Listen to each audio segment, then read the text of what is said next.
Varahi silks వారి grand festive celebrations పొందండి 10,000 రూపాయలు ఆపై కొనుగోలుపై బంగారు నాణెం ఉచితంగా. ప్రస్తుతం కరేబియన్ సముద్ర జలాలు ప్రశాంతంగా కనిపిస్తున్నాయి. కానీ ఆ అలల అడుగున ఒక అప్రకటిత యుద్ధం జరుగుతోంది.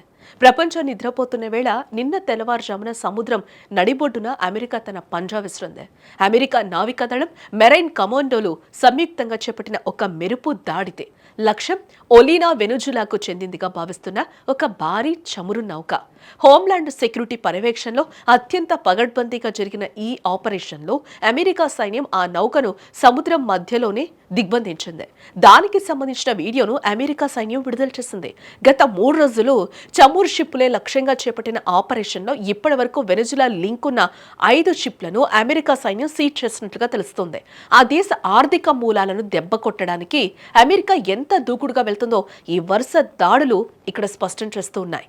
ఇక వెనుజులాకు రాకపోకలు సాగిస్తున్న ప్రతి చమురు నౌక ఇప్పుడు అమెరికా రాడార్ పరిధిలోనే ఉంది. ఈ ధోరణి ఇప్పట్లో ఆగేలా అయితే లేదు. అగ్రరాజ్యం తన సైనిక శక్తితో సముద్ర మార్గాలను శాసిస్తోంది. ఈ ఆపరేషన్ వెనుక ఉన్న సందేశం చాలా స్పష్టం. మా ఆంక్షలను ధిక్కరిస్తే సముద్రం మధ్యలో మీ ప్రయాణం ముగిసిపోతుంది.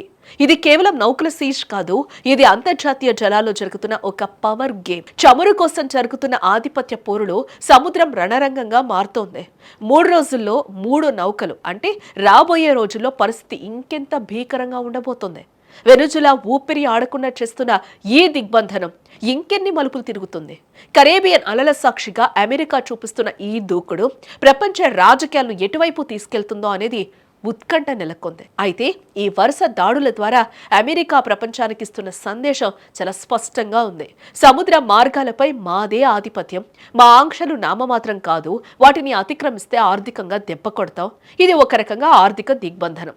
ప్రత్యర్థి దేశాల ఆర్థిక వ్యవస్థకు ప్రాణవాయువైన చమురు ఎగుమతులను అడ్డుకోవడం ద్వారా ఆయా దేశాలను ఆర్థికంగా మోకాళ్లపై నిలబెట్టాలన్నదే అమెరికా వ్యూహం. ఇప్పుడు ట్రంప్ ఈ వ్యూహాన్ని మరింత దూకుడుగా అమలు చేస్తూ ఉన్నారు. అయితే ఈ దాడులు పరోక్షంగా రష్యాకు అతిపెద్ద హెచ్చరిక. ఎందుకంటే పాశ్చాత్య దేశాల ఆంక్షల నుండి తప్పించుకోవడానికి రష్యా షాడో ఫ్లీట్ ద్వారా చమురు అమ్ముకుంటోంది. దాని ద్వారా వచ్చే డబ్బుతోనే యుక్రెయిన్ యుద్ధాన్ని కొనసాగిస్తుంది. ఇప్పుడు వెనుజువేలా లేదా ఇతర దేశాల ట్యాంకర్లను అమెరికా సీజ్ చేస్తోందంటే రేపు రష్యా ట్యాంకర్ల వంతు కూడా వస్తుందని పుతిన్ కు డైరెక్ట్ సిగ్నల్ ఇస్తున్నట్టే కదా. ట్రంప్ కోరుకుంటున్నది కూడా ఇదే.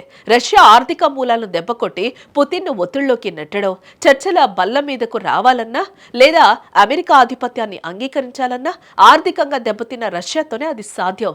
చూడాలి మరి అమెరికా చేపట్టిన ఆపరేషన్ ఆయిల్ ట్యాంకర్ల యుద్ధం ఎంతవరకు దారితీస్తుందో.